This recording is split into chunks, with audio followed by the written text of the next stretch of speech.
लातूर महानगरपालिकेच्या निवडणुकीत उच्च शिक्षित तरुणांच्या सहभागाची चर्चा जोर धरली आहे. लंडन स्कूल ऑफ इकॉनॉमिक्समधून मास्टर इन इकॉनॉमिक्स हिस्ट्रीमध्ये पदव्युत्तर पूर्ण केलेली ऐश्वर्या सुशील कुमार चिकटे ही तरुणी बौद्धनगर येथील रहिवासी आहे. परदेशातील आकर्षक नोकरीच्या संधी सोडून तिने लातूरच्या विकासासाठी राजकारणात पाऊल टाकले आहे.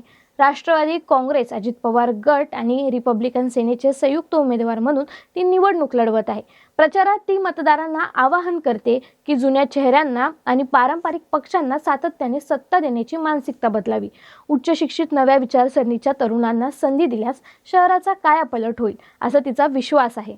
ऐश्वर्याचे व्हिजन देखील स्पष्ट आहे. झोपडपट्टी भागात मोहल्ला क्लिनिक सुरू करणे, महिलांचे सक्षमीकरण, तरुणांसाठी रोजगार संधी आणि ज्येष्ठ नागरिकांच्या समस्या सोडवणे. लातूरचा शिक्षण पॅटर्न इंजिनिअरिंग किंवा डॉक्टरी पुरता मर्यादित न राहता व्यापक व्हावा अशी तिची भूमिका आहे. लंडन रिटर्न या तरुणीच्या एंट्रीमुळे ही निवडणूक उत्सुकतेची ठरली आहे. मतदार तिला किती साथ देतात हे पाहणे आता देखील महत्त्वाचे ठरणार.